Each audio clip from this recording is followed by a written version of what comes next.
She was a queen. She had a crown, a throne, a kingdom that called her name like a prayer. Then the man she loved handed her to the dark and told the world she never existed. What happens to a woman when everything she built gets erased? When the chains go on and the lights go out and the silence becomes the only thing left that's hers? You stay. You watch. Because what this woman does next will change everything you think you know about power. Drop your city in the comments right now. I want to know where my people are watching from. Hit that like button and don't you dare leave, because this story is just getting started. The torch had burned down to its last 2 inches. Serafina watched it from the floor, her back pressed against stone that had been cold so long it felt like it had never known warmth. Like warmth was a rumor the stone had stopped believing years before she arrived. The flame guttered, bent sideways, caught itself. She had learned to read that flame the way she used to read her counsel's faces, looking for the first sign of betrayal, the first lean in the wrong direction. 3 years, 7 months, 11 days. She did not count the hours anymore. Hours were what broke people. Days she could manage. Her wrists had long since healed around the scar tissue where the first irons had cut in, back when she still flinched, back when she still believed someone was coming. The current chains were newer. Darian had ordered them upgraded 6 months in, after she had nearly worked the original bolt free from the wall.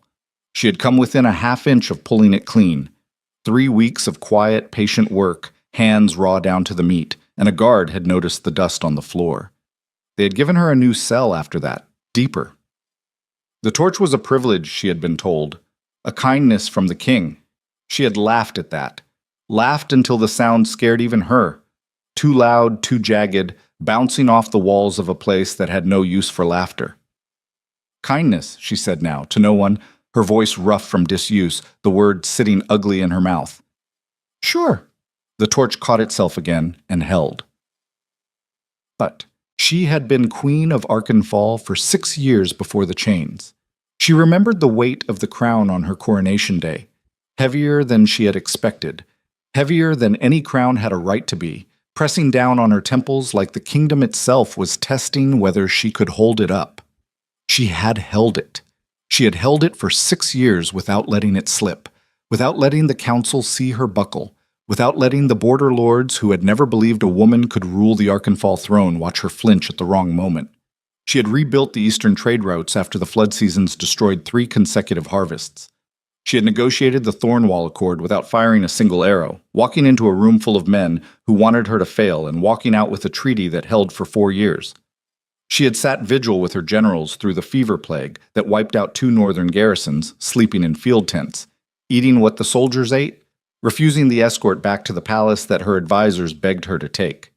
None of that was in the histories now. She knew because the guard, the young one, the one with the gap in his front teeth who sometimes forgot she was supposed to be a ghost, had let it slip 8 months ago. Casual as anything. Mentioning something about the Festival of Founding, saying how the king had commissioned a new mural for the Great Hall depicting the rulers of Arkenfall in succession.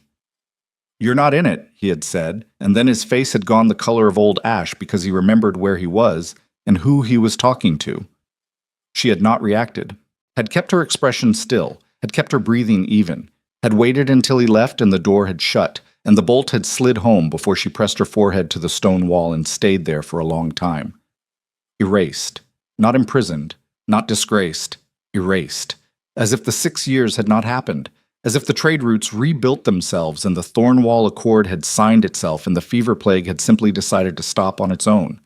She had known it was Lyra's doing even before she understood the full shape of it. You did not need to see every piece of the blade to know where the edge was. Lyra Voss had arrived at court in the 2nd year of Darian's reign, which was to say, the 1st year of their marriage. Serafina had noticed her immediately. You would have to be blind and half dead not to notice Lyra Voss. She moved through a room the way fire moved through dry timber, not asking permission, not announcing itself, just spreading until it was the only thing anyone could look at. She had the kind of face that made men stupid, and the kind of mind that knew exactly what to do with stupid men. Darian had been a decent king when Serafina married him. She did not use the word love carelessly. She had learned early that love between rulers was a secondary concern, that the primary bond was governance, shared labor, the slow building of something that outlasted both of them. But she had respected him, had believed in his capacity for fairness, his instinct for the long calculation over the short win. She had watched Lyra work on him the way a river works on stone, patient, constant, never appearing to try. "You notice her too much," her chief advisor, Lord Casson, had told her once early on, in that careful way advisors had of saying the thing that was actually the opposite of what they meant. "It makes you look threatened." "I notice everything," Seraphina had said. "That's the job." She had not moved against Lyra when she had the chance. That was the mistake she sat with longest in the dark. Not the naivety of trusting Darian, not the failure to anticipate the specific accusations they would use, but the specific moment when she had seen the shape of what Lyra was building and had decided that acting on it would make her look like a jealous wife rather than a clear-eyed queen. She had chosen to look capable instead of ruthless, and ruthless had won. The torch went out. Seraphina sat in the complete dark for a moment, feeling the absence of light the way you felt the absence of a sound you had not realized you were listening to. Then she moved. Her hands found the floor, found the far wall, found the small ledge she had identified weeks ago as the place where the cold came through in a thin line. A crack in the outer foundation, barely a finger's width, but enough to tell her which direction was north. She did not need the torch for what came next. She had been working on the floor for 11 days, not the bolt this time, not the wall, the floor. The dungeon was old in the way that meant it had been built in layers, each generation of Arkenfall adding their own cells beneath the previous ones, so that the place Seraphina occupied was not the original dungeon, but the third or fourth revision of it, built on top of ruins that no one had thought about in a very long time. Seraphina had thought about them. She had started noticing the inconsistency in the stone texture 3 months ago. A section in the northeast corner where the floor felt different under her feet, where the sound of her heel strike changed slightly, a hollow resonance that did not match the solid thud of the surrounding foundation. She had spent 2 weeks convincing herself it was nothing. Spent another 2 weeks testing it systematically, pressing at different points with different amounts of force, mapping the boundaries of the difference in her mind. What she had found, hidden under a century of compacted grime and a thin layer of mortared stone that was significantly younger than what surrounded it, was a seam, a deliberate seam, a join that suggested something had once been opened here and then closed again intentionally by someone who either wanted to forget what was beneath or wanted to be the only one who remembered. In the dark, her fingers found the spot, pressed, worked. The mortar had been crumbling for days now. She had been feeding the dust into the drain channel so the guards would not see it. Her nails were broken down past the quick on 3 fingers, and the tips were raw enough that the cold felt like fire in them. She pressed anyway. A piece gave, larger than usual. Her breath caught. She forced herself still, listened, heard nothing but the distant drip of water somewhere deeper in the foundation. She worked faster. Moz. The crack was wide enough for her hand now. She reached into it and found nothing. Air. Cold, moving air that was not the cold of enclosed stone, but the cold of depth, of a space with room to breathe, and her heart did something she had not allowed it to do in a very long time. She stopped herself. "Don't," she said quietly to herself in the dark. "Not yet. You don't know what that is." She had been here before in a different sense, but had felt the pull of a thing that looked like escape, and had learned to sit with it instead of grabbing at it, because grabbing was how you made noise, and noise was how you ended up in a worse cell. She covered the opening with the loosened stone, took her back to the wall, and made herself breathe slowly. Assess first, then move. What she knew, there was a space below. What she did not know, how large it was, whether it was accessible, whether accessing it would create noise or evidence that the guard's next inspection would catch. The inspection schedule was Sundays and Wednesdays. Yesterday had been Sunday. She was nearly certain of that, though the days blurred in ways she fought constantly. She had 6 days. The new torch arrived the next morning with her meal. Stale bread, a bowl of something that had been soup in a previous life. The same wooden cup of water that never quite felt like enough. The guard who brought it was not the gap-toothed one. This one was older, heavier, moved with the particular economy of a man who had been doing an unpleasant job long enough that he had stopped feeling bad about it. He set the tray on the floor without looking at her. "Guard," she said. He looked at her. She saw the flicker, the one they all had at first, the instinctive read of her as someone who had once carried authority, the immediate suppression of that read, the practiced blankness that replaced it. "You got something to say," he said. "Say it fast." "The torch bracket is loose," she said. "It's been pulling from the wall. If it comes down while I'm sleeping, the straw catches. You'd have a problem." He looked at the bracket. It was loose. She had worked it loose herself over the past 2 weeks, carefully, in stages. He would find no sign of tampering. He would just find a loose bracket. "I'll mention it," he said. "I appreciate it," she said, and put nothing in her voice. No warmth, no manipulation, no detectable intent. Just the flat acknowledgement of a transaction. He left. She ate the bread and thought about what she had done, which was give the maintenance crew a reason to come down here and fix a bracket, which meant the next inspection might be shifted, which meant she needed to know how the schedule moved when there was unplanned maintenance. This was how she thought now. Not in ambitions, not in futures, in chains of consequence, in small mechanics, in the gap between what someone expected to find and what was actually there. Darian had thought he was putting her away.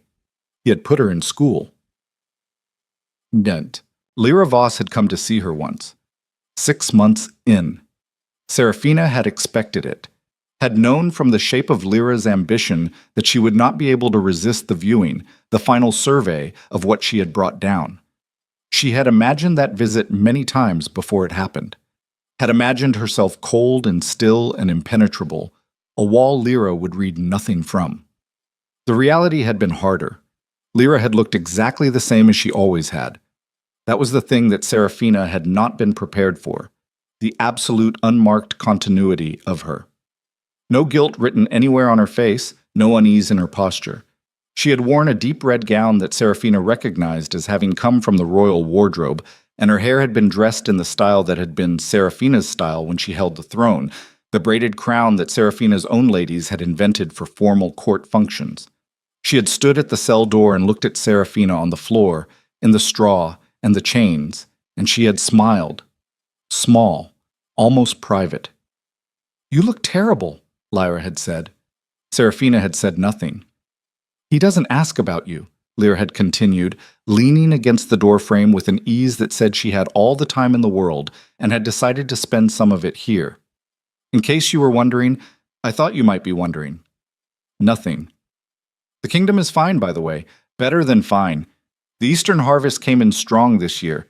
The council is, well, they're cooperative. They know which way the wind's blowing." She had tilted her head. "You always made things so complicated. All those principles, all that process. It's amazing how much faster things move when you simplify." Serafina had looked at her then, had let herself look directly, without the flatness she kept for the guards, had let Lyra see something in her face, and had felt Lyra try to read it and fail to get the full shape of it. "Say something," Lyra had said, and for the first time there was something underneath the ease. Not quite discomfort, something adjacent. "I'm listening," Serafina had said. "I find I have a lot of time to listen now. It teaches you things." Lyra had left shortly after that, and had not returned. Serafina had thought about that visit for weeks afterward. Not about Darian not asking. She had expected that, had accounted for it, had made her peace with the specific grief of it in the cold hours. What she thought about was the moment Lyra had asked her to speak, the hunger in it, the need to know what she was thinking.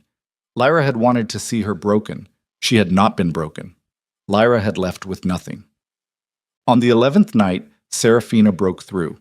The section of floor she had been working gave way in a single piece larger than she intended, and she had half a second of total exposure, the scrape of stone on stone too loud in the silence, before she covered it with her body and went absolutely still and waited. Nothing. No alarm. No footsteps. She waited another 10 minutes, counting her heartbeats, forcing them to slow. Then she lowered herself into the hole. It was not a tunnel. Not exactly. It was a chamber, low-ceilinged, roughly the size of her cell, with walls that had been shaped deliberately rather than carved. Old, older than the dungeon above it, old in the way that made the air feel different, thicker, like breathing something that had been sealed away long enough to become its own separate atmosphere. She waited for her eyes to adjust, and they did, barely. There was light, not torchlight, but something diffuse, coming from somewhere to the east, too faint to see by, but enough to tell her east from west. She moved toward it. The passage, because it became a passage, narrowing and then widening, cut through old stone in a direction that made no sense against the architecture she had memorized from her years above, opened into something she was not prepared for. It was a room, a real room, with walls that still held the ghost of deliberate construction, with a ceiling high enough to stand in, with what had once been shelving units now collapsed into debris along the far wall. And on those shelves, or rather in the debris of those shelves, mixed in with rotted wood and 40 years or more of dust, were documents. Not loose papers, bound documents, wrapped in oilskin that had done its job well enough that the outermost layer of rot had not penetrated to the center. Serafina crossed the room in 3 steps and picked up the nearest one. She could not read it in the darkness, could barely see the shape of it in her hands, but she could feel the stamp on the outer wrapping. Her fingers traced the raised seal pressed into the oilskin. She knew that seal.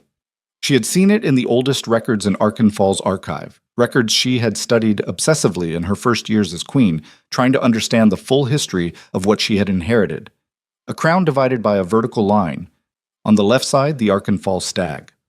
On the right, a wolf she had never been able to identify, a sigil that did not match any house or clan in the documented lineage of the kingdom.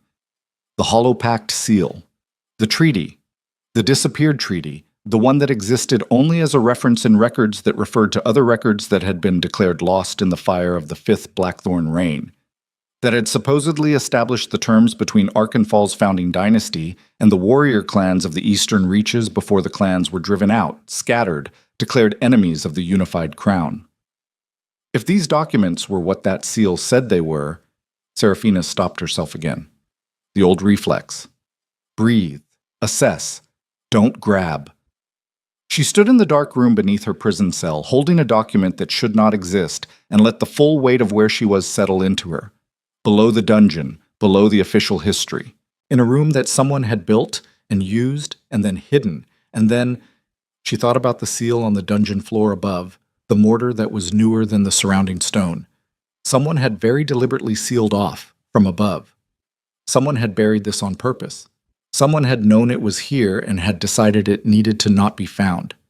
She thought about the eastern reaches.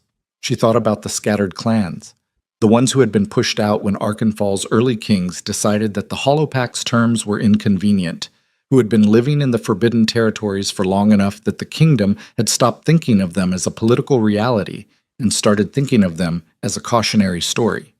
Raiders, exiles, half-legend. She thought about what a legitimate Hollow Pact document would mean to those clans, what it would mean to have the foundational terms of their exile proven to have been a violation rather than a lawful expulsion, what it would mean, in the wrong hands or the right ones, to have documentation that the Blackthorn dynasty had built its unification on a broken promise rather than a clean victory. She thought about an army. She thought about black banners on the horizon. And then the sound hit her.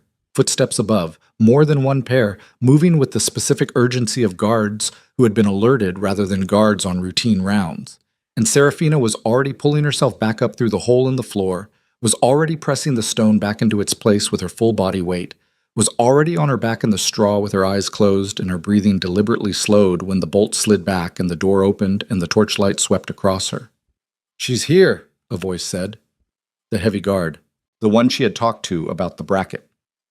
"Check her chains," said another voice, one she did not recognize, and she felt hands on the iron at her wrists, testing, pulling, the guard satisfying himself that nothing had been disturbed.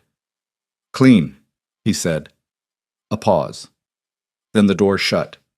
The bolt slid home. Serafina opened her eyes in the dark. Beneath her, through the floor, through the thin layer of stone she had barely managed to reset in time, was a room full of documents that could unmake a dynasty. She pressed her palm flat against the floor and felt the edge of the seam under her hand. 3 years they had left her here. 3 years to forget her. She had spent them learning the thing they had never intended to teach her, that the ground beneath an empire's feet is full of what the empire buried, and that the woman with nothing left to lose and nowhere to be is the only one with enough time to dig for it. Above her, she heard the guard's footsteps fade. Below her, the sealed room waited. When the sound of them was completely gone, she closed her hand around the edge of the stone and pulled. The torch burned through to nothing. Seraphina did not notice. She was reading by the faint eastern light from a passage that had been sealed for a generation, her back against the wall of a buried room, the first document open across her knees. And the name at the bottom of the founding covenant was not a blackthorn. It was a name she had seen once, in a genealogy record that a court archivist had quietly suggested she might find interesting before that archivist had vanished from the palace 6 months later without explanation. It was the name of a clan leader from the eastern reaches, and beneath that name, in an ink that had held its black through decades of sealed dark, was a lineage clause that specified exactly what would happen to the Hollow Pact's terms, and to the Arkenfall throne, if the founding dynasty's line was ever broken by usurpation. Seraphina read the clause twice. Then she looked at her own hand, at the scar on her left palm that she had always been told was a birthmark. A discoloration, nothing significant, nothing to think about. The same mark was drawn, in the document, as the seal of the Eastern bloodline. Her hand was shaking, not from fear. The mark on her palm was not a birthmark. Seraphina had known that on some level for years. Had known it the way you know a thing you have decided not to examine because the examination costs more than you can currently afford. The discoloration was too precise, too symmetrical.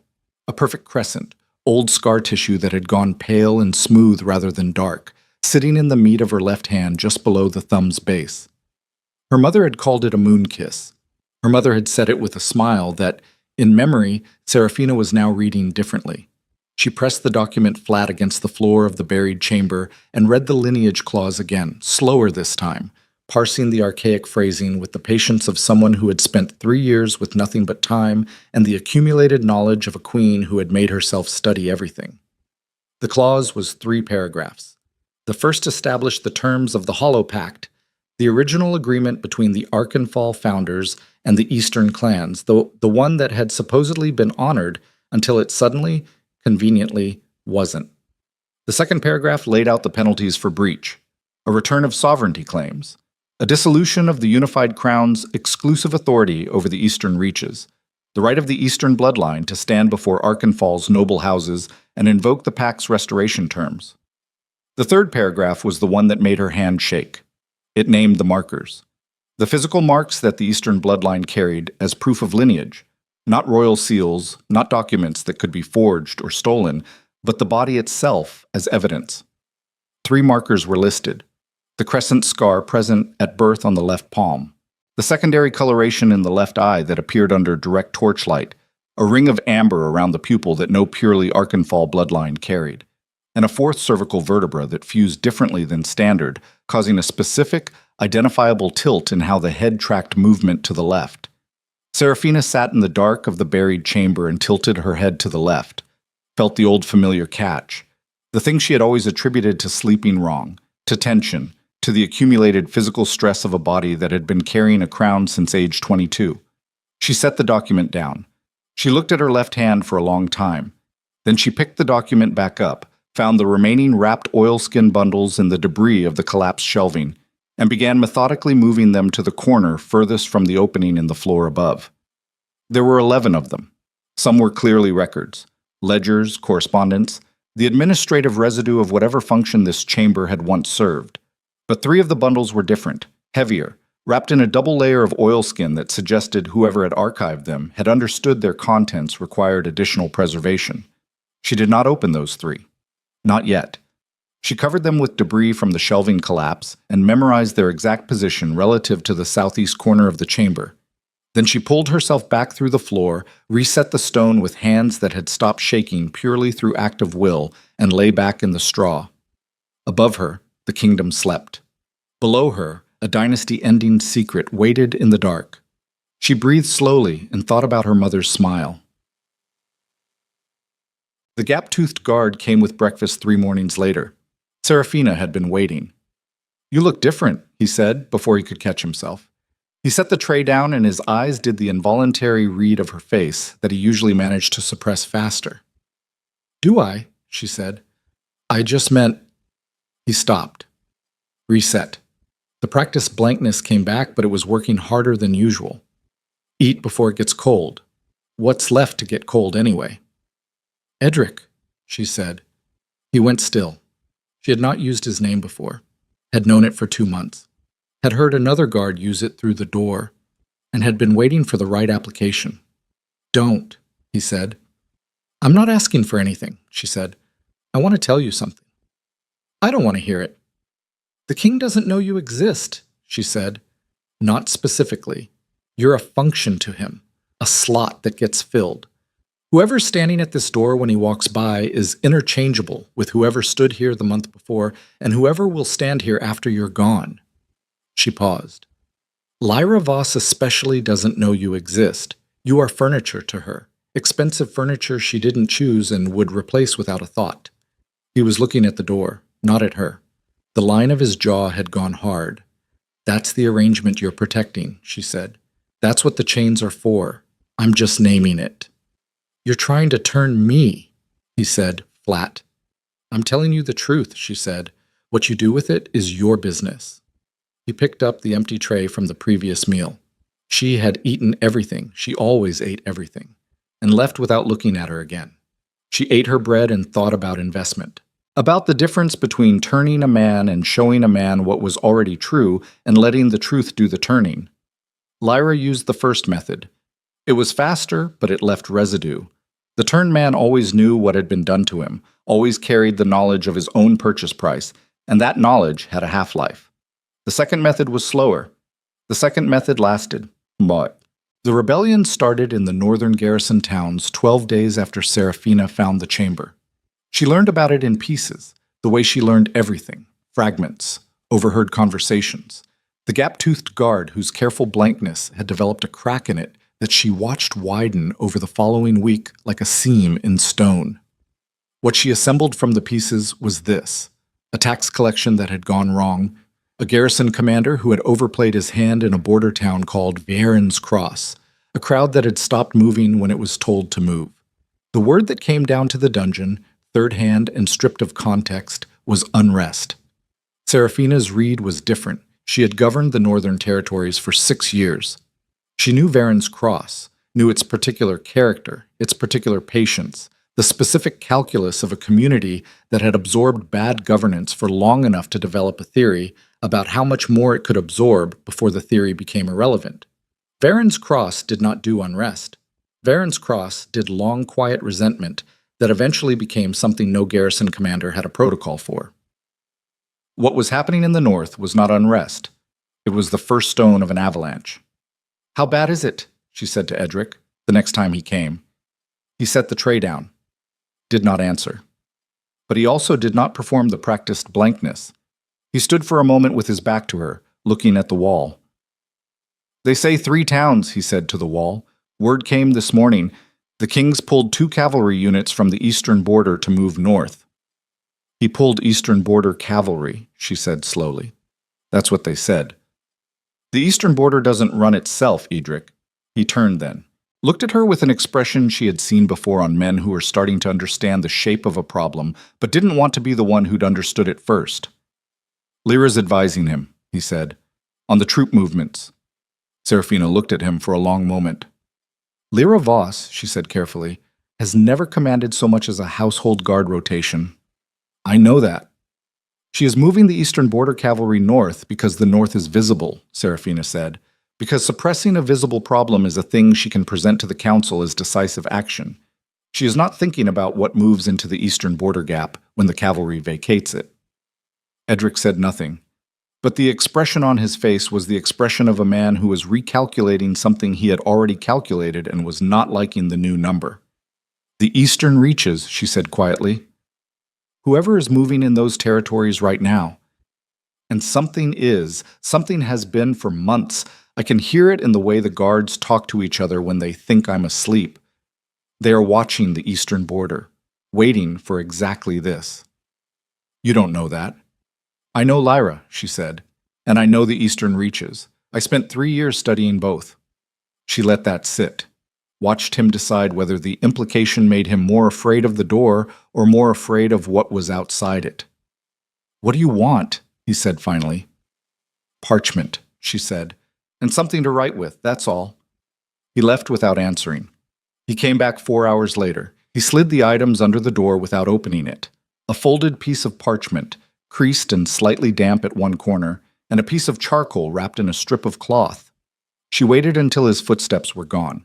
Then she went to the floor, pulled up the stone, lowered herself into the chamber. She found the 3 heavy oilskin bundles and opened the smallest one. Inside was a map, not an Arkenfall map. The scale was wrong.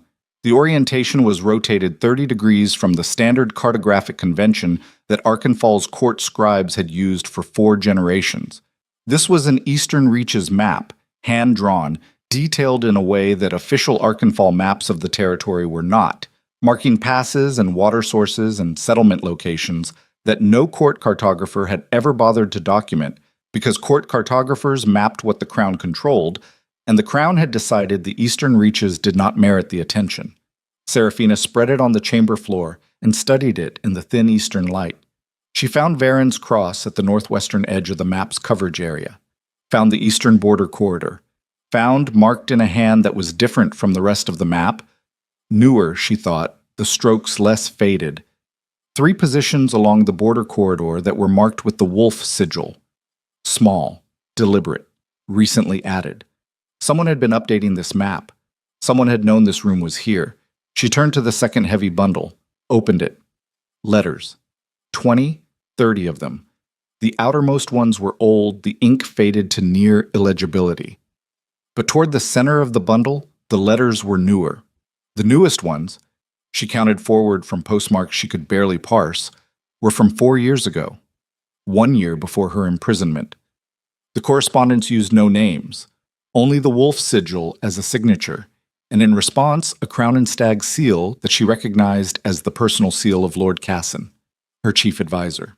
The man who had told her she noticed Lyra too much.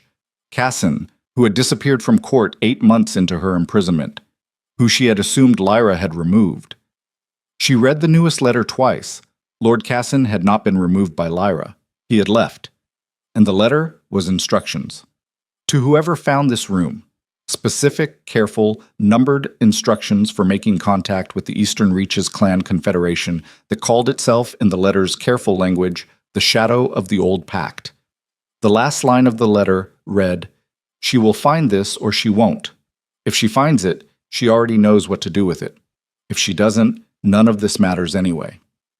Seraphina sat back on her heels in the buried chamber, holding a letter that her chief advisor had written to her across 4 years and a dungeon floor. She pressed the back of her wrist to her mouth, not from grief, from the specific physical pressure of something vast shifting position in her chest, something that had been fixed in one orientation for 3 years and was now, against all the structural logic of her situation, moving.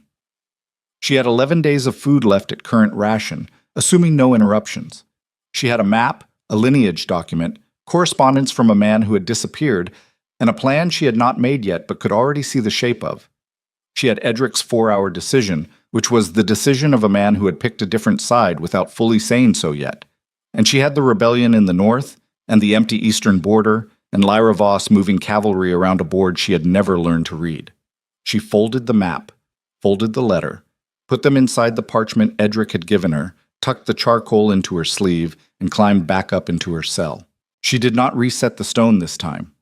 She sat in the straw with her back to the wall and began to write. The charcoal moved across the parchment in small, compressed letters, the script she had developed over 3 years of writing on stone with whatever she could find, then erasing, then writing again. She had filled and refilled the same space hundreds of times. She knew how to compress language down to its structural minimum without losing what it carried. She wrote for 2 hours. When she finished, she had covered both sides of the parchment and the message was complete. She folded it to the size of 2 fingers pressed together. Then she sat and waited for Edric's next shift. When the bolt slid back, she was on her feet. She crossed to him in 2 steps before he had the door fully open, close enough that he went rigid, hand dropping to the baton at his belt by reflex, and she put the folded parchment into his hand and stepped back. "There is a passage south of the Garrison Market in Varen's Cross," she said quietly. "A tanner's shop with a blue door. You ask for Lem. You give him that. You say the wolf walks on old ground. That's all." He looked at the parchment in his hand, looked at her. "If I do this," he said, "I can't undo it." "No," she said, "you can't. They'll hang me. They'll hang you for a great many things if the eastern border falls and someone starts auditing who knew what and when," she said. "You're making the calculation either way. You've been making it since I said your name." He looked at the parchment for a long time. Then he closed his hand around it.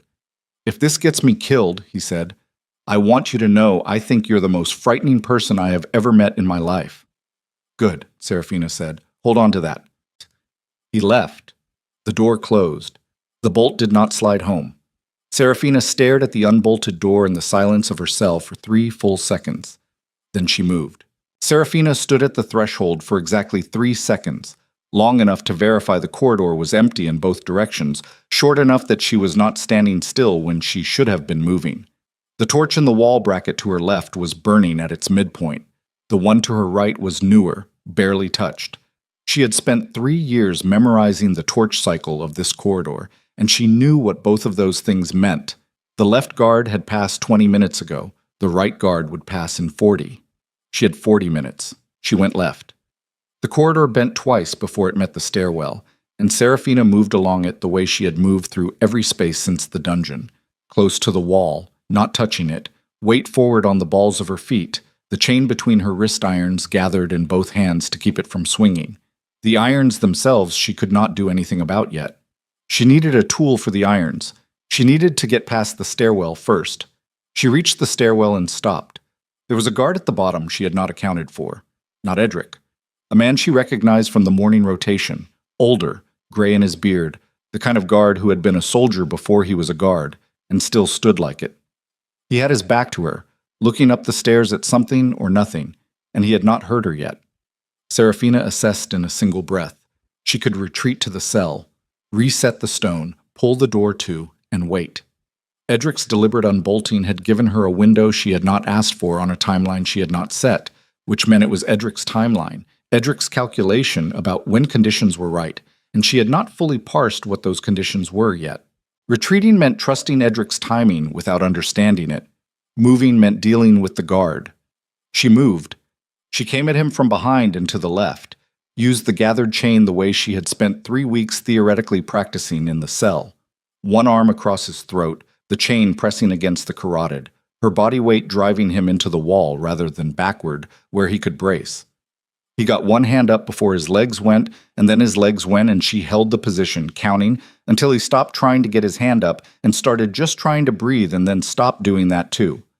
She lowered him, checked his pulse with 2 fingers, strong and steady. She took his keys. She took his short blade. She found the iron key on the 3rd try, worked it into her right wrist iron, and felt the lock release with a click that seemed, in the silence of the stairwell, large enough to be heard on the floor above. The left one took longer. The mechanism was different, older, stiffer, and her hands were not steady in the way she would have wanted them to be. They were not shaking from fear.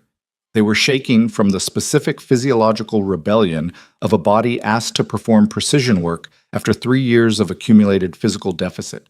And she made note of that deficit the way she made note of everything, cataloged it, added it to her accounting of what she was and was not capable of right now. The left iron finally released. She set both of them down on the stone floor beside the guard, rolled her wrists once, felt the difference. Then she went up the stairs. The passage Cassin's letter had described was not a passage Serafina had ever used in 6 years of living in this castle. It was a servant's route, the kind of architectural afterthought that castles accumulated over centuries of renovation, a connecting channel between the original dungeon structure and the castle's secondary kitchen that had at some point been walled off from the kitchen side but not from the dungeon side, left as a gap in the castle's working memory. The letter had been specific about the entry point, a false panel in the stairwell's east wall, identifiable by a specific pattern of wear on the stones around it, marks left by decades of repeated use before the wall-off. She found the panel. She found the marks. The panel swung inward on a pivot that was stiffer than it would have been when the route was active, but not so stiff that it didn't move. She went through. The passage beyond was narrow and dark, and smelled of old smoke and the specific damp of a space that had not had airflow in years. She moved through it by touch, one hand on the left wall, the guard's short blade in her right hand, because she was not going to move through an unknown enclosed space without something in her hand. The passage ran roughly north for 40 feet and then bent west, and then opened through a door that was not locked because it had not been expected to need a lock from this side, into a low room that she recognized after a moment as the undercroft of the east stable block. The smell hit her first, hay and horse and the particular ammonia of a working stable that no amount of management fully eliminates. Then the voice. I was starting to think Edric lost his nerve. She had the blade up before she finished turning. The man in the undercroft was seated on a hay bale with the posture of someone who had been waiting long enough to stop pretending he was anything but waiting, and he was older than she remembered, thinner, the gray that had been starting at his temples now fully arrived, but the voice was exactly the same. Lord Cassin looked at her across the low room, and his expression did something complicated. Your Majesty, he said. You left, she said. The blade was still up. She was aware of it. She did not lower it. He looked at it, looked at her face. I did. You left and you didn't get me out. I couldn't get you out, he said. Not then. Not without the Eastern contact established, and not without... You left me there for 3.5 years, she said, and wrote me a letter in a buried room. Yes. The single syllable landed in the space between them without defense or elaboration, and something in her chest seized up around it. I need you to explain that to me, she said, in terms that justify why I should not use this blade on the information you carry and walk out of here without you. Cassin nodded slowly. He looked at his hands. When Lyra moved on you, she moved fast, he said. Faster than I had calculated. I had a warning, half a warning, really, a piece of information that told me action was coming but not the specific shape of it. And I had 2 choices. Move to extract you and get taken with you, removing the only outside resource you would have, or disappear and build towards something that could actually get you back. You chose yourself. I chose utility over loyalty, he said, and met her eyes. Those are not the same thing, though I understand if they feel the same from where you've been standing. The distinction was precise enough that it stopped her for a moment. She hated that it stopped her. Who is out there, she said. The Shadow Legion, he said. That's what they're calling themselves now. 43 clans from the eastern reaches, unified under the Hollow Pact restoration terms. Commander goes by Van Kest. Born in the reaches, former garrison soldier, walked away when Darian's third tax mandate hit the border territories. He's been building this for 2 years. How many? Combat ready? 8,000. Another 4 in support. And they've been watching the eastern border for 6 months, waiting for Lyra to do exactly what Lyra just did. Seraphina lowered the blade. Not from trust. From the arithmetic. The letter said to go to Varen's Cross, she said. That was the contingency if I couldn't be here. I've been here for 3 days. Edric made contact 2 nights ago. You turned my guard. Edric turned himself, Cassin said. I just confirmed which direction he was already facing. She looked at him for a long moment. You've been busy, she said finally. I've been preparing, he said. There's a difference. Is there? He stood up from the hay bale. He was carrying a pack. She noticed it now, saw the deliberate way it was positioned, ready to move. He reached into it and pulled out a bundle of cloth and held it toward her. Dark fabric. Travel clothes. Not court clothes. A heavy cloak. The eastern gate has a gap in rotation at the 3rd hour, he said. We have 20 minutes. She took the clothes. She did not turn her back on him to change. She kept the blade in her hand and watched him. Not watch her. And thought about the specific calculation of a man who had weighed her life against strategic utility and come down on the side of utility. The thing that made it hard to hate him cleanly was that she had made the same calculation herself. Not about him, but she had made it. She had chosen to look capable rather than ruthless when she had the chance to move against Lyra, and that choice had been a calculation with its own cost. You did not get to be contemptuous of other people's calculations just because theirs were paid in your blood. Cassin, she said. Yes. If you ever make that calculation again, about me, about anything involving my life and your utility, you will not get a conversation afterward. He looked at her steadily. Understood, he said. Completely. They went out through the stable block's side door and into the castle yard's shadow, and Seraphina breathed outdoor air for the first time in 3 years and 7 months and did not let herself stop moving. Odd. The eastern gate gap was exactly where Cassin said it was. They were through it and into the outer city before the third hour had fully turned, moving through the market district's back streets with the particular anonymity of 2 people in dark cloaks moving with purpose through a city where purposeful movement at the third hour was not unusual enough to merit attention. The tanner's shop with the blue door was on the south end of Varen's Cross Main Market. Seraphina had never been there physically, had only known it from Cassin's letter and her own mental mapping of the city's layout from the administrative records she had memorized in her first years of governance. She found it without difficulty. The man called Lem was awake and expecting them. He was short, broad across the shoulders, with the hands of someone who worked leather for a living and the eyes of someone who had been in tighter spots than this one and had formed opinions about how to survive them. He looked at Cassin. He looked at Seraphina. He looked at the mark on her left palm in the way that told her Cassin had briefed him on what to look for. Wolf walks on old ground, she said, because she had told Edric that phrase and she wanted to see if it landed correctly. Old ground's been waiting, Lem said. He opened a door in the back of the shop. We move in the next hour. Commander Kest is 2 days east. There's a relay. How many in the relay? Cassin said. 6 stops. Each one knows only the next. If any one of them gets taken, the chain doesn't break past that point. Seraphina looked at Lem. The relay has been active.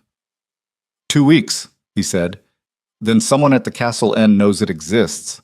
Lem frowned. Edric's the only castle contact. Edric unbolted my door and left his post, she said. That's not an invisible action. Someone knows he's gone, and someone will find the guard I put down in the stairwell within the next 2 hours. She paused. The relay needs to compress. All 6 stops in one night, not spread across 2 days. Lem looked at Cassin. She's right, Cassin said. Can it be done? I'd have to send riders ahead. Then send them, Seraphina said. Now. She watched Lem make the calculation and arrive at the same place she had and start moving. She watched Cassin watching her and not saying anything, which was the correct response.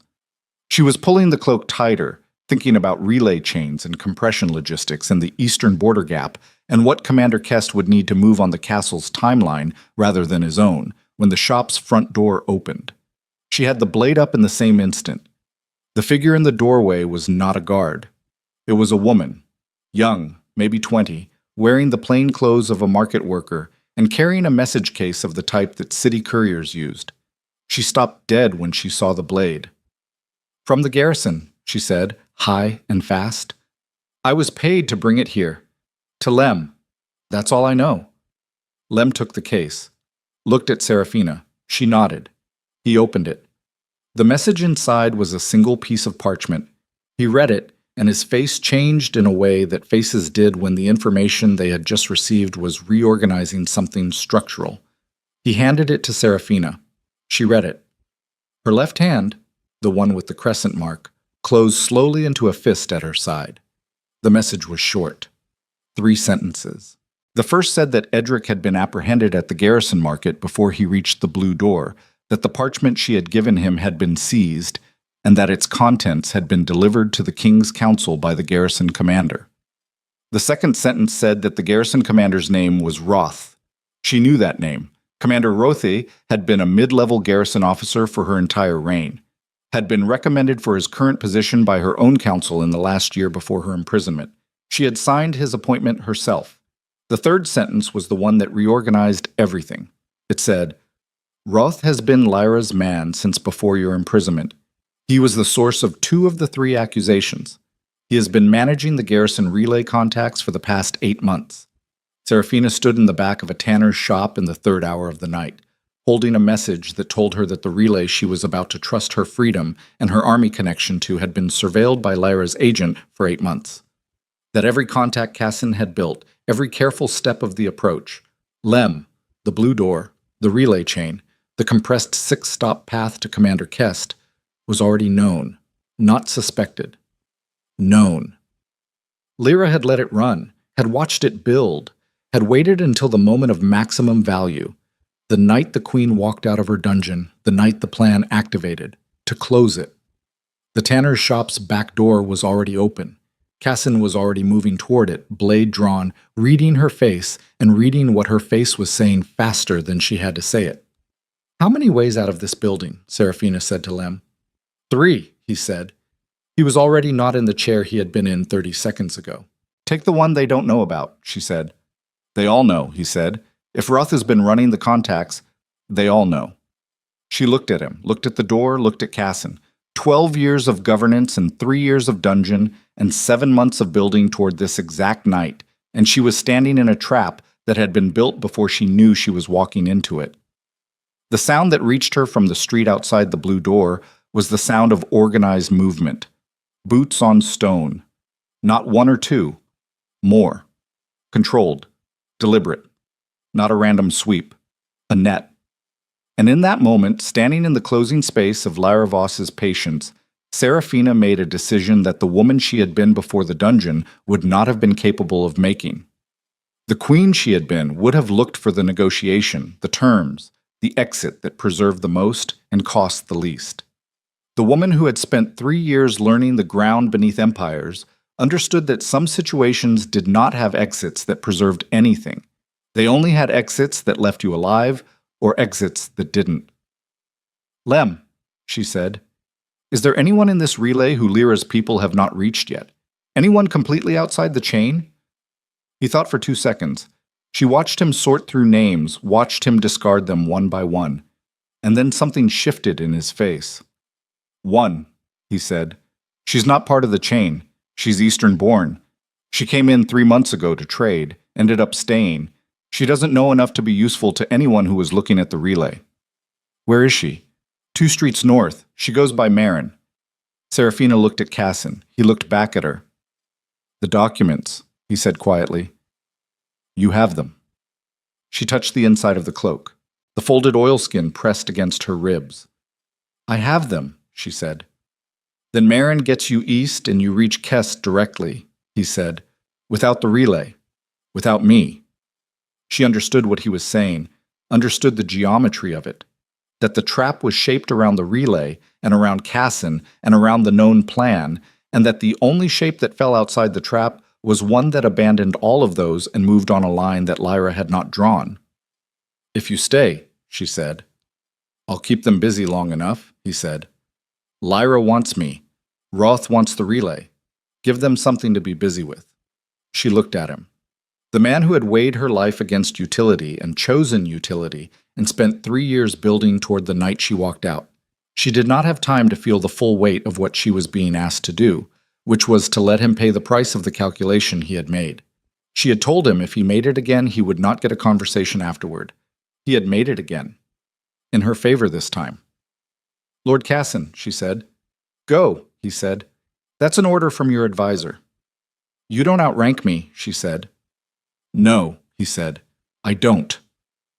The boots outside were 20 feet from the door and closing. Seraphina turned to Lem. "North. 2 streets. Marin. Now."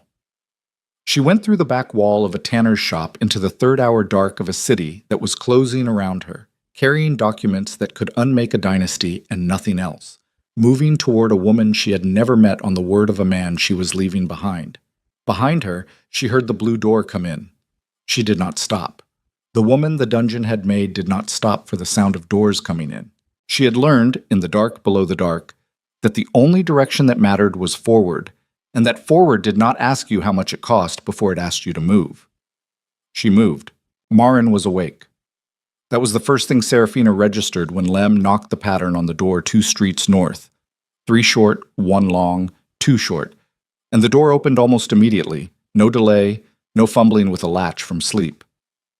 The woman standing in the doorway had dark eyes that ran a full assessment of the street behind Serafina and Lem before they ran one on Serafina herself, and she was already wearing her boots. "How long?" Marin said. "Minutes," Lem said.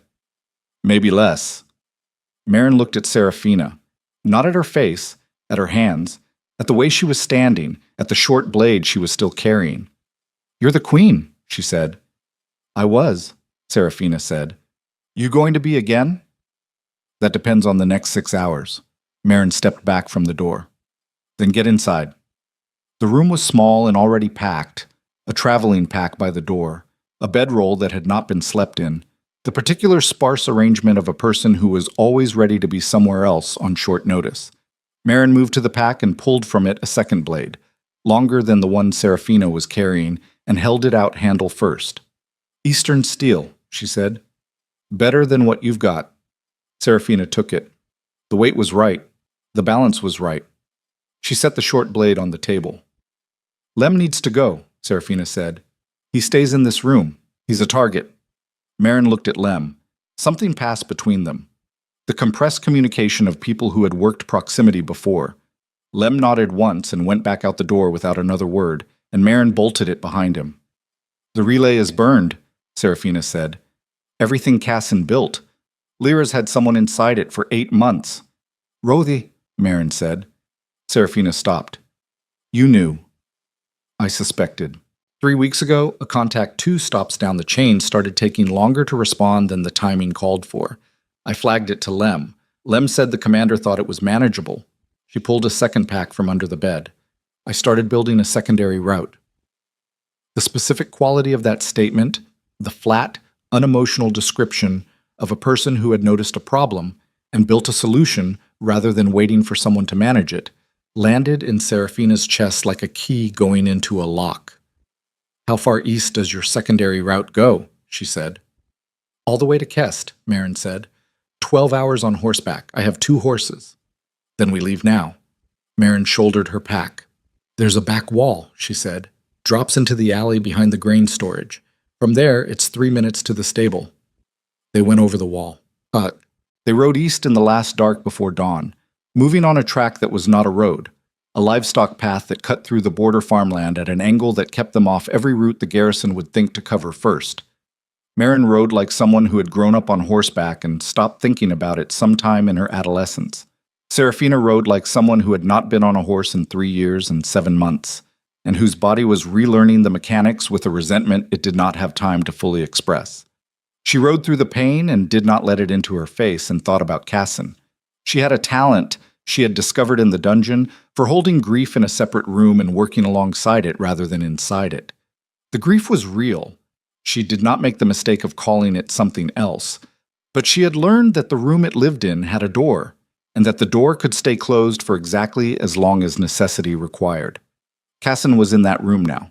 What he had done in the tanner's shop, the deliberate choice to be the thing that kept Lyra's net occupied long enough for Serafina to clear the perimeter, was in that room. She would open the door when she could afford to. Right now she rode east and let the cold pre-dawn air hit her face and thought about Kest. She knew the name from Cassin's letters and from the 3 weeks of reading she had done in the buried chamber, cross-referencing what the documents told her about Eastern Reach's clan structures with what she remembered of border intelligence from her years of governance. Van Kest had appeared in garrison reports 4 years ago as a deserter. That was the official designation, desertion, applied to any soldier who walked away from a mandate posting in the border territories. The reports described him as a capable tactician and a potential agitator, the language garrison commanders used for men they were not able to predict and therefore not able to control. 8,000 soldiers, 4,000 support, moving into position on the eastern border's undefended gap. And in the inside pocket of her cloak, the oilskin bundle with the hollow-pack documents and the lineage clause and the crescent mark that matched the mark on her left palm. She pressed her palm flat against the saddle for a moment and felt the scar tissue and thought about what she was riding toward and what she was asking 12,000 people to do on the basis of documents that no one outside the buried chamber had verified, backed by a lineage claim that rested on 3 physical markers and a dead woman's definition of a birthmark. The eastern horizon was starting to lighten. She rode faster. They reached Kest's forward position at mid-morning, 3 hours ahead of Marin's estimate, because Marin had been conservative about how hard she was willing to push the horses, and Serafina had not been. The position was not what she had expected, which meant it was better than she had expected. She had anticipated a military encampment, the ordered geometry of a force that had been built along conventional lines. What she found instead was something that had grown the way living things grew, organized around terrain rather than imposed on it, using the landscape's natural breaks and cover in a way that told her Kest had been training in the eastern reaches long enough to stop thinking like an Arkenfall garrison commander. The outer sentries stopped them at the perimeter. 2 of them, young, focused, the kind of focus that came from genuine investment rather than discipline. They looked at Serafina with the assessment of people who had been told to look for something specific. "Wolf walks on old ground," Serafina said, because the phrase was the phrase and she was not going to perform an introduction at a sentry line. The taller sentry looked at her left hand. She held it up, palm out. He stepped aside. Kest was not what she had built in her mind during the 2 hours of writing, which was not a failure of imagination, but a reminder that people who became legends in their absence almost never resembled the legends when you met them in a muddy forward camp. He was 40, maybe 42, medium height, lean in the way of someone who ate what the terrain provided and did not supplement it. He had the kind of face that Weather had been working on for years, and the kind of eyes that were doing 3 calculations simultaneously and only showing you one of them. He looked at her from across the command table, a flat board over 2 crates covered in a map that was better than any Arkenfall court cartographer had produced, and he did not stand up. "You're smaller than the stories," he said. "The stories haven't started yet," she said. Something moved in his face. Not a smile. The precursor to a smile that he did not complete because he was deciding whether the situation called for it. "Cassin sent word you were moving," he said. "That was last night. We haven't heard since." "Cassin is in Lyra Voss's custody," she said. "Or dead. I don't know which." The room, 4 other people around the command table, all of them with the particular stillness of people absorbing information that changes the shape of their situation, absorbed that without visible reaction. "The relay," Kest said. "Burned," she said. "Roth has been Lyra's asset for 8 months. She knew the plan before we activated it. She let it run to catch the Queen in transit." "But you're here," he said. "Marin built a secondary," she said. "I'm here because Cassin bought time for me to reach it." Kest looked at Marin, who was standing at the room's edge with her pack still on her shoulders. Something passed between them that Serafina filed away. The specific texture of that look, what it implied about their prior relationship, whether it was a variable she needed to account for. "The eastern border gap," Serafina said, pulling his attention back. "How long before Lyra realizes the cavalry pull left it open?" "She may already know," Kest said. "We've had movement surveillance on the gap for 3 weeks." "When Lyra realizes the gap is compromised, she has 2 options," Serafina said. "Pull cavalry back from the north, which collapses her suppression of Varen's Cross and the other rebellion towns and hands the north to unmanaged unrest, or hold the northern position and attempt to close the eastern gap with garrison forces, which she does not have in sufficient numbers without stripping the capital's own defenses." Kest was looking at the map. "Either way, the capital weakens," he said. "Either way, there's a window," she said. "The window opened last night when Lyra chose to activate her trap rather than wait. She used her advantage, and I am still here, which means the trap's closure cost her something she did not account for." She reached into her cloak and put the oilskin bundle on the command table. The room went very still. "The hollow pact documents," she said. "Original. Verified by seal and script, including the lineage clause specifying the Eastern Bloodline's restoration rights in the event of Arkenfall dynasty breach by usurpation." She paused. "And I need every clan leader in this confederation to see the mark on my left palm within the next 4 hours, because what I am about to ask them to do is not a favor I am requesting. It is a compact I am invoking on terms that existed before any of us were born, and they need to understand the difference." Kest picked up the oilskin bundle. Did not open it. Set it back down. "You're not asking for an alliance," he said slowly. "I'm activating an obligation," she said. "That's a different thing. An alliance requires goodwill. An obligation requires only that the terms are legitimate and the marker is real. He looked at her hand. She held it up again. I need to show my counsel, he said. Then show them, she said. You have 2 hours. We move at nightfall.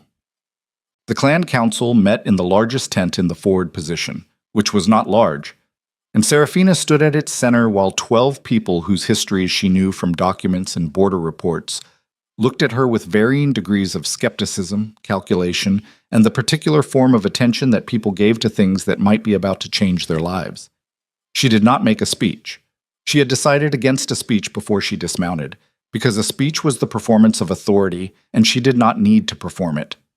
She had the documents and the mark and the arithmetic of the military situation, and those 3 things together constituted a stronger argument than anything she could compose in language. She put the documents on the table. She put her left palm flat on the documents. She let them look. Then she said, The Hollow Pact says you have the right to march. I am telling you that you have the reason. Arkenfall's eastern border is open. Its northern garrisons are stretched. Its king is being advised by a woman who understands manipulation better than she understands warfare. The window is now. In 6 months it will be closed. Silence. Then a woman at the far end of the table, older, her hair silver, her face carrying the particular authority of someone who did not need to perform it either, said, What happens after? After Arkenfall is restored, Seraphina said, the Eastern Reach's terms are renegotiated under the original Hollow Pact framework. Clan sovereignty is recognized. Eastern representation sits on the Royal Council. The border territories come under joint administration. That's your offer, the woman said. That's the Pact's terms, Seraphina said. I didn't write them. Neither did you. They were written by people who understood that an empire built on broken promises does not stay built. Another silence. Shorter. Kest, who had been standing at the room's edge through all of it, said, We move at nightfall. Nobody argued. 8,000 soldiers moved west as the last light left the sky, and Seraphina rode at the column's head beside Kest on a horse that was better than the one Marin had given her, and the documents were inside her cloak against her ribs, and the eastern blade was at her hip, and the wind came off the reaches cold and flat and smelling of the kind of distance that only opened-up country had. She did not feel triumphant. She had learned in the dungeon to be suspicious of triumph, which was a feeling that belonged to the end of things, and nothing was at its end yet. What she felt was the specific clarity of a situation that had contracted to its essential elements. No more relay chains, no more contingencies, no more room for the careful management of variables. Just the road west and the capital at the end of it, and Lyra Voss somewhere inside those walls running out of options. Kest rode beside her in silence for an hour before he spoke. The northern fortresses, he said, between here and the capital. There are 4 of them. I know, she said. They're garrison-held, underfunded. The commanders have been on reduced mandate payments for 8 months because Lyra redirected the discretionary budget. She looked at him. How do you know about the budget redirections? Because unhappy garrison commanders talk, he said, and we have been listening to the eastern ones for 2 years. She processed that. You think they surrender. I think men who haven't been paid their full rate in 8 months and who are watching 12,000 soldiers come over the horizon have a strong incentive to reassess their commitments, he said. She thought about what that meant, not just strategically. She had already worked the military logic, but institutionally. Fortress commanders who surrendered without a fight were fortress commanders who needed to live in Arkenfall afterward, needed to explain their choices to whatever order came next, needed the new administration to give them a framework for understanding what they had done as something other than cowardice. When the first fortress comes to the table, she said, I want the pact documents visible. I want the commander to understand exactly what legal framework they are operating under when they yield. They are not surrendering to a rebel force. They are recognizing a legitimate restoration claim under a covenant that predates the current dynasty. That's a fine distinction, Kest said.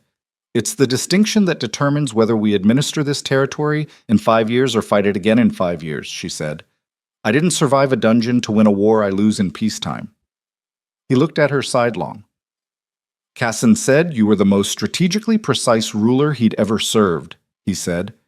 He also said you were almost destroyed by refusing to be ruthless when ruthlessness was called for. Kessin talked too much, she said. He said that too.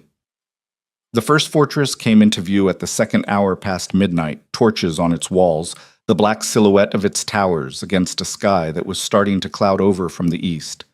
Serafina looked at it and felt the column behind her, the low vibration of 12,000 people moving over ground, a sound you felt in your sternum more than you heard it.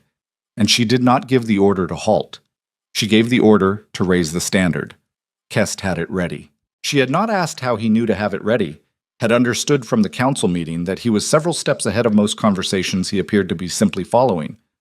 The standard went up on the column's lead rider, the Arkenfall stag and the Eastern wolf side by side on black silk, the hollow-packed sigil restored for the first time in a generation. The fortress walls went quiet. The gates opened before the column reached shouting distance. The second fortress, 3 hours later, took 12 minutes longer and required a single letter delivered by rider. The letter was the lineage clause, reproduced from memory by Serafina on parchment that Marin produced from her pack, because Serafina had read the original enough times that she could give it back word for word. The fortress commander came out to the column himself, on foot, and looked at the standard and looked at Serafina's palm and stepped aside. The third and fourth fortresses she did not need to approach at all. Word was moving faster than the column now, and the messengers were coming to her. By the time the capital's walls appeared on the horizon, gray stone catching the first gray light of a morning that was not going to be a clear one, clouds banked heavy from the east. The column had gained 200 additional fighters from the fortresses, commanders who had made the calculation and picked the side that was still moving. Serafina looked at the capital. 3 years, 7 months, 11 days. She breathed in cold morning air and felt the weight of the documents against her ribs, and the weight of the blade at her hip, and the weight of 12,000 people moving behind her, and she felt something she recognized from the years before the dungeon, the specific gravity of a moment that was about to become permanent, that was going to exist in the historical record regardless of what happened next, that could not be taken back or erased or mortared over. She had been erased from the record once. She was writing herself back in. Kest pulled his horse alongside hers. He was looking at the walls, at the movement on them, figures, soldiers, the capital garrison organizing itself, which was the garrison trying to decide what it was doing before it had to do it. Lyra will negotiate, he said. Lyra will try to negotiate, Serafina said. You're going to refuse. I'm going to listen, she said, and then I am going to give her exactly what the law provides for what she has done, which is not what she is going to offer me and not what she is expecting to hear. And Darien, he said, the first time either of them had said the name. She did not answer immediately.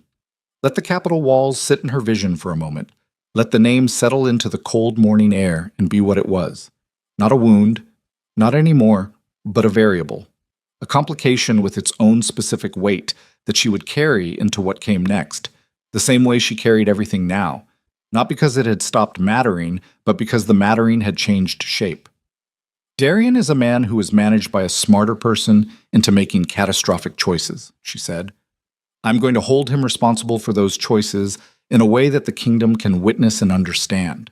What happens after that depends on whether he has enough left in him to understand what he did. The capital gates were moving, not opening, changing. Guards redistributing, the portcullis mechanism engaged, the particular choreography of a fortification preparing to hold rather than yield. Lyra had made her choice. She was going to fight. Serafina looked at the gates and felt the column behind her, and thought about a woman who had come to a court and built an empire of manipulation inside someone else's kingdom, who had buried a queen in a dungeon and erased her name from the histories and waited for the dark to do its work, who had been patient and precise and had underestimated exactly one thing. Kest, she said, Your Majesty. The title landed differently than it had in the tanner's shop, not a question anymore. Split the column at the north gate, she said. Eastern flank covers the merchant quarter. I want minimum civilian contact. The market district is not a military target. Western flank takes the garrison barracks before the garrison takes instruction from whoever Lyra sends down. I go through the center with your first line. Through the center puts you at the gate first, he said. Yes, she said. That's not a commander's position. No, she said. It's a queen's position. There's a difference. He looked at her for a moment, then he gave the order to split.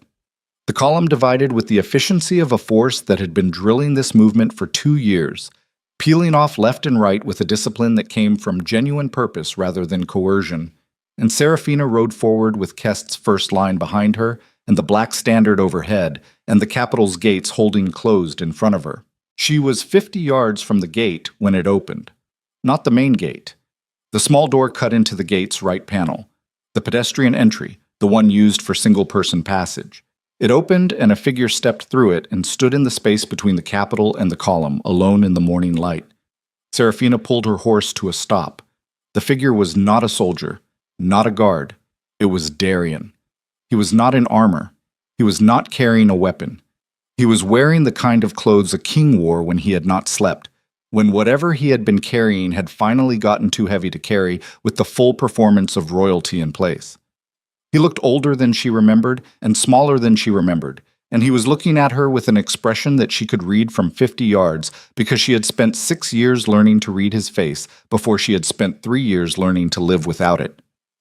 He looked at the standard, at the column behind her, at the mark on her left palm when she raised it, not in greeting but in identification, because this was not a reunion, and she would not let his expression or her own body's treacherous recognition of him make it into one. He said something. She could not hear it at this distance. She rode forward until she could. He said it again. The accusations were false. She stopped her horse 8 feet from him, close enough to see that he meant it, close enough to see what knowing it had cost him.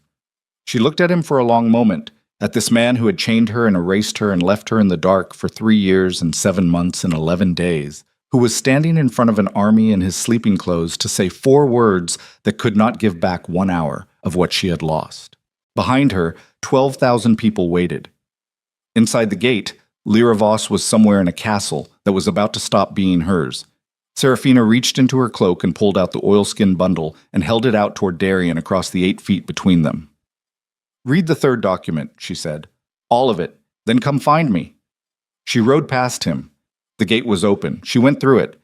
The Capitol swallowed her, and the first line of the Shadow Legion behind her, and somewhere in the castle ahead she heard, or thought she heard, or would remember hearing, the sound of a woman who had been the smartest person in every room she had ever entered, finally understanding that the room had changed. The throne room smelled like her. Not Lyra. Serafina.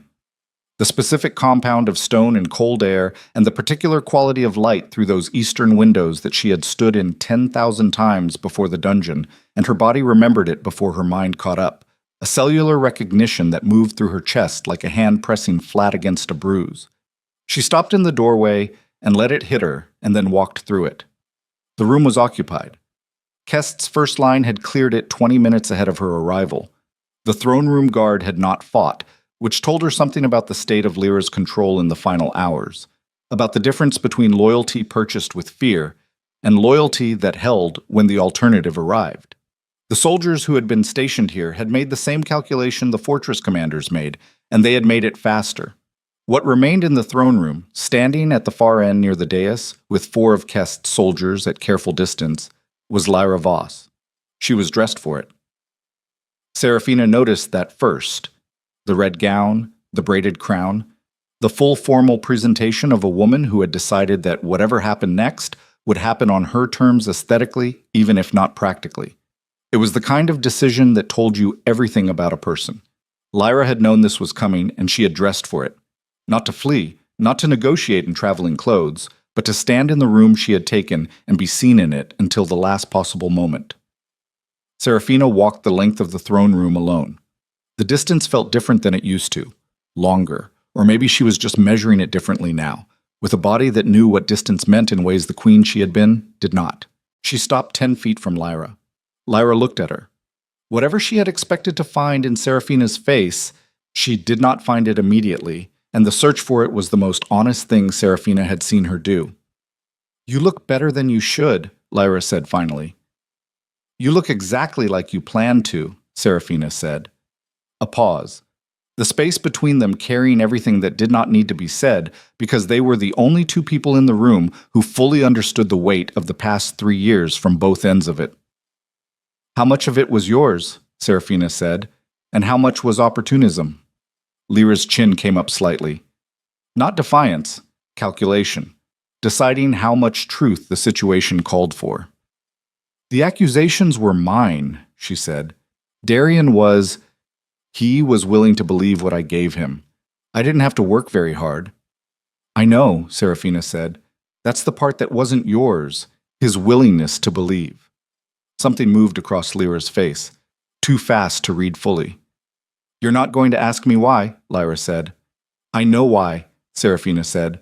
Power isn't a complicated motivation. You wanted what this room represented, and I was in the way of it.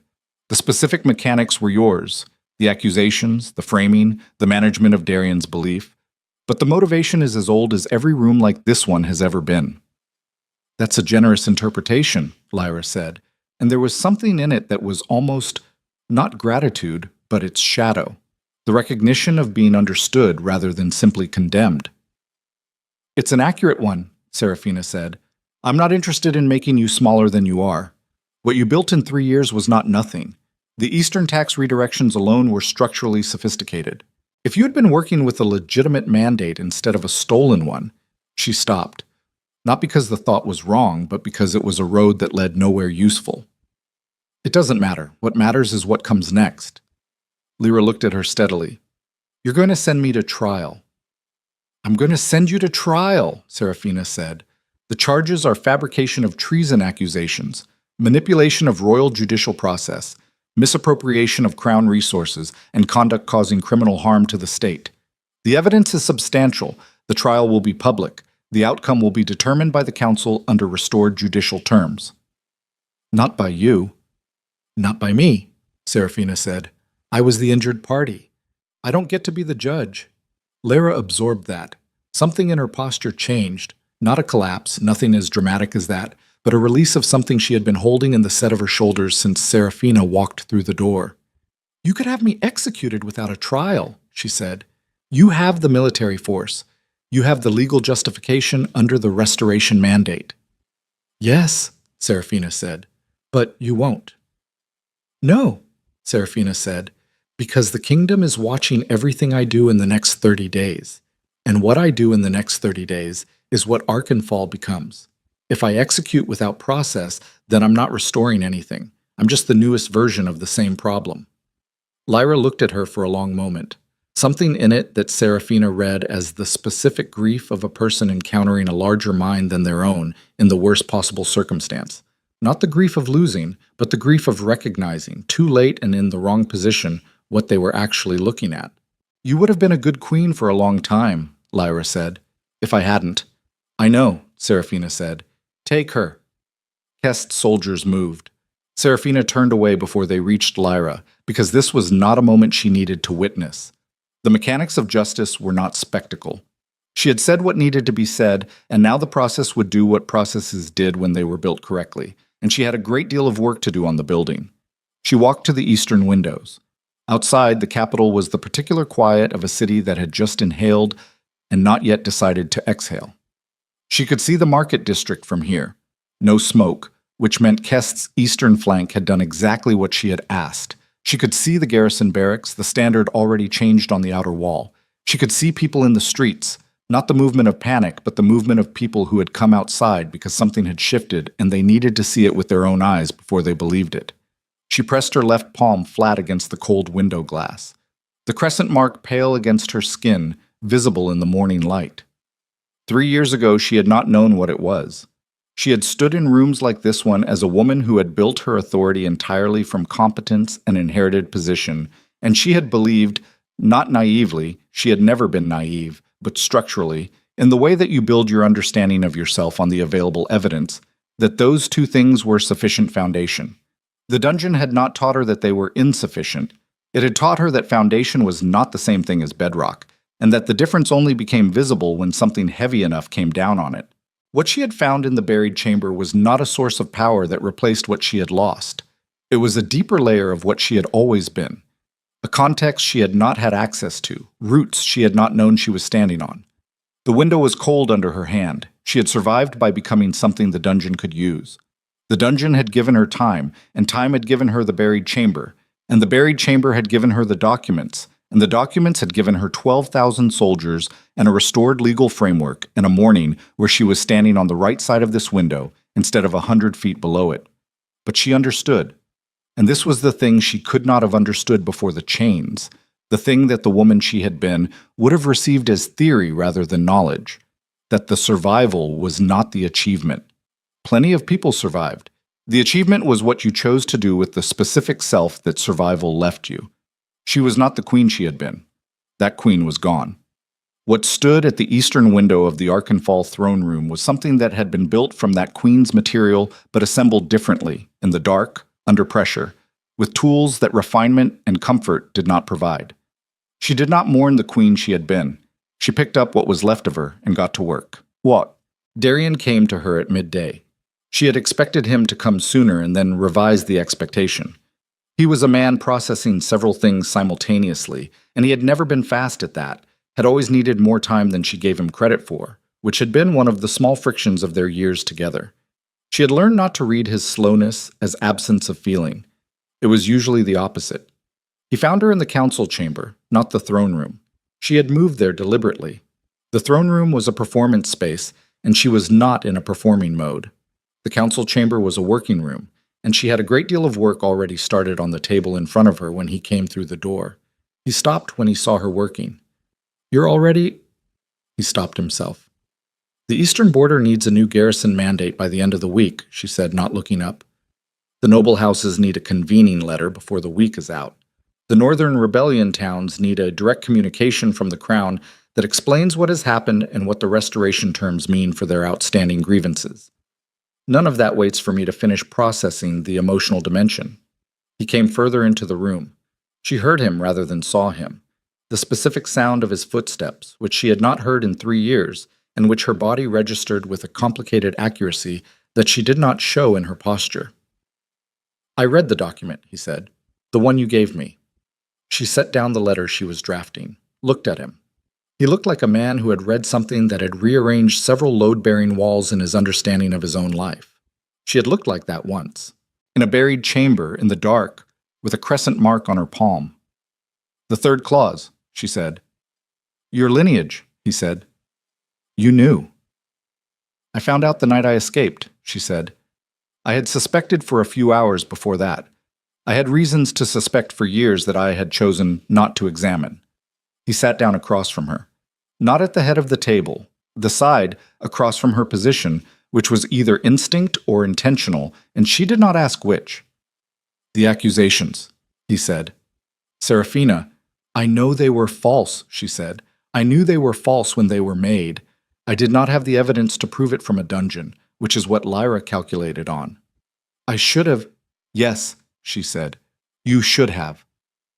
The sentence landed flat and final, not cruel, but not cushioned, and she watched him receive it the way it was meant, not as an attack, but as an accounting, a ledger entry. She was not interested in performing forgiveness that she had not arrived at, and she was not interested in withholding forgiveness as punishment. Both of those were about her emotional management, not about what was actually true between them. What was actually true was more complicated than either. "Lyra managed your belief," she said. "You gave her the material to manage. Those are not the same thing, and I am not going to collapse them into one because it would be simpler." She picked up her letter, set it aside again. "You are not a villain in this, Darian. You are a man who was outmaneuvered by a smarter adversary because you had a specific weakness, and she identified it and used it systematically. That is a thing that happens to people. It happened to me too, at the beginning, when I saw what she was building and chose to look capable rather than act." He was looking at her with the expression she recognized from the early years of their marriage, the expression he had when she said something that he needed to sit with before he could respond to it, when his instinct to answer ran ahead of his understanding and he had learned at some point to wait. "What happens now?" he said. The crown. What happens with the governance structure?" She noted the correction, filed it.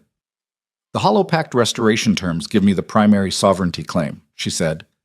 "Eastern clan representation on the council is a pact obligation, not a negotiation point.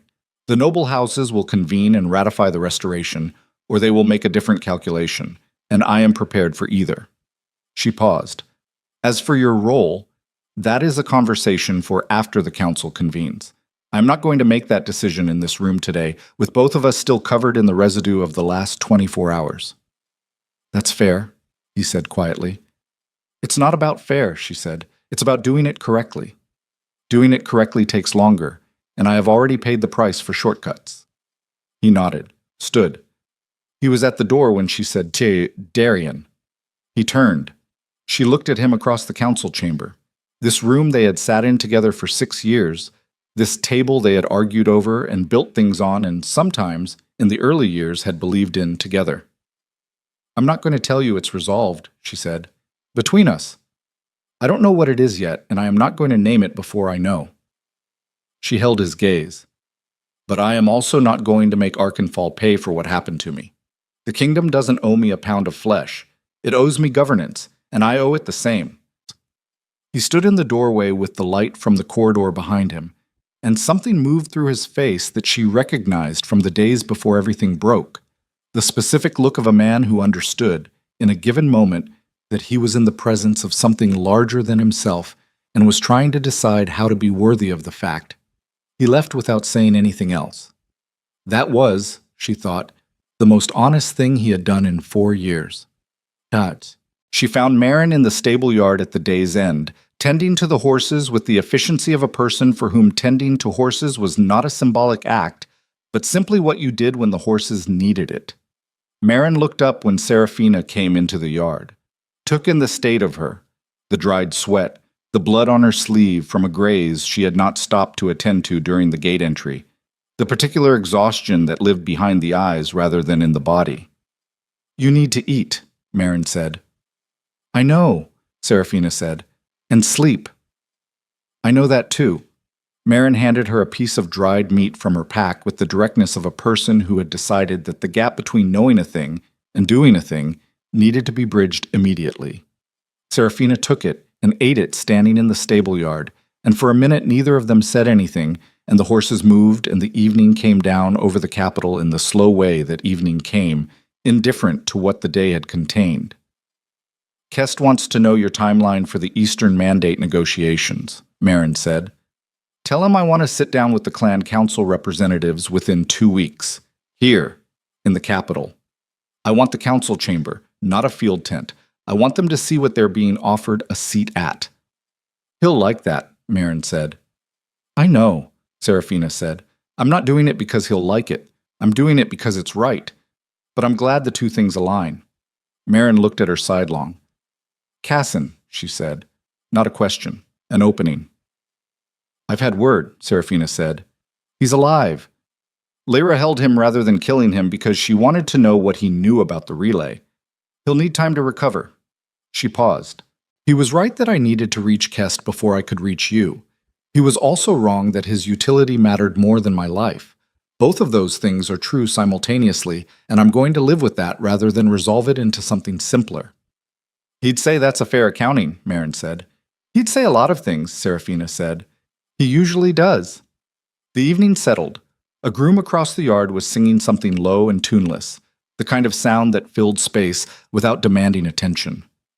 Somewhere in the castle behind them, Seraphina could hear the controlled noise of an institution being reorganized. Footsteps, voices, the movement of records and furniture and authority into new configurations. She looked at her left hand in the last light. The crescent mark was exactly what it had always been. The same shape, the same position, the same pale scar tissue that had been there since her birth. Nothing about it had changed when she found the document that explained it. Nothing about her had changed in that moment either. She was the same person in the buried chamber after she read the lineage clause as she had been before. The same person, with the same mind, and the same 3 years of dungeon behind her, and the same plan forming in her head. The document did not make her. The mark did not make her. What made her was the choice to get off the floor of the cell and press her fingers into the crack in the stone and keep pressing until something gave. What made her was the specific refusal, repeated daily for 3 years and 7 months and 11 days, to let the dark be the last word. She had thought in the early months of the dungeon that survival was a form of defiance. She had held on to that, had needed to hold on to it, had used it as fuel when the other fuels ran out. But she understood now that defiance was a beginning, not a destination. You could not govern a kingdom from defiance. You could not build a pact framework or negotiate Eastern representation or sit across a table from a man who had wronged you catastrophically and find the precise, honest, uncushioned words for what was actually true between you. You could not do any of that from defiance. Defiance was what got you off the floor. What came after required something different. What came after required the willingness to put down the wound without pretending it wasn't there, to carry the scar without letting it be the thing that made every decision. She was not there yet. She knew that with the same precision with which she knew the Eastern Mandate timeline and the Council convening schedule, it was a fact, not a judgment. She was not there yet, and she was not going to pretend to be there in order to look like she had arrived at something she was still walking toward. The walking was the point. She had learned that in the dungeon, in the counting of days, in the maintenance of forward motion, in a space where forward motion was literally impossible, the body counts what the mind can hold. The mind holds what the body refuses to put down. And what you refuse to put down, in the dark, over enough time, becomes the person you are when the light comes back. "Marin," she said. "Yeah." "Thank you for the secondary route." Marin shrugged. The particular shrug of a person who did not require gratitude but was willing to receive it without deflecting it entirely. "Someone had to watch the chain," she said. "Yes," Serafina said. "Someone did." She pushed off the stable wall, straightened her back against the complaint of muscles that had been through more than they were designed for in the past 24 hours, and intended to discuss it with her at length over the coming days. She let them discuss it. They had earned the right. "I'm going to eat," she said, "and then I'm going to sleep. And then tomorrow I'm going to start putting this kingdom back together from the inside out, which is going to take longer and cost more and require more patience than anything I have ever done." Marin looked at her. "You going to make it?" Serafina thought about the crack in the dungeon floor, the oilskin bundle, the crescent mark in the torchlight. Edric closing his hand around a folded piece of parchment and making the calculation that changed his life. Casson standing in the tanner's shop, making the last of a long series of decisions that she had not forgiven yet and might not forgive in the way the word was usually meant, but would carry forward as part of the full accounting. She thought about the eastern horizon on horseback in the dark before dawn, and the fortress gates opening, and the standard with the stag and the wolf side by side going up in a sky that had been empty of it for a generation. She thought about standing in front of Lyra Voss in a throne room that smelled like her and finding, in herself, neither the desire to destroy her nor the impulse to perform magnanimity, but something harder and more honest than either, the plain assessment of what had happened and what came next without the theater. She thought about Darian in the doorway, trying to be worthy of the moment. "Yeah," she said, "I'm going to make it." She walked back into the castle. The evening closed over the stable-yard. In the throne room, empty now of everything except the weight of the day and the specific quality of light through the eastern windows going gold and then amber, and then the deep gray of a sky settling into night, the Arkenfall stag still stood on the wall above the dais, carved stone, original, from the founding dynasty, the one that had made the pact and broken it and built an empire on the break. Beside it, newly hung, the eastern wolf. Not replacing the stag, not subordinate to it. Beside it. The capital's first night under the restored crown was quiet, in the particular way that things were quiet after long noise. Not empty, but settled. Not resolved into peace, but exhausted into the temporary stillness that precedes it. The way a storm-battered field looked in the hour after the weather moved on, changed and flattened and full of the evidence of what it had endured, but still there. Still there. The queen, who had been chained in the deepest dungeon beneath the castle, blew out the lamp in the council chamber at the third hour, left the half-finished Eastern Mandate letter on the table for morning, and walked down the corridor toward the queen's chambers that had been hers and then been emptied of her and were now hers again. Not the same hers, not the same chambers in the way that mattered, but hers. She did not run. She did not look back. She walked forward in the dark of a castle that was learning what it meant to breathe again, and the crescent mark on her left palm was the same as it had always been, and the woman who wore it was the hardest thing she had ever built.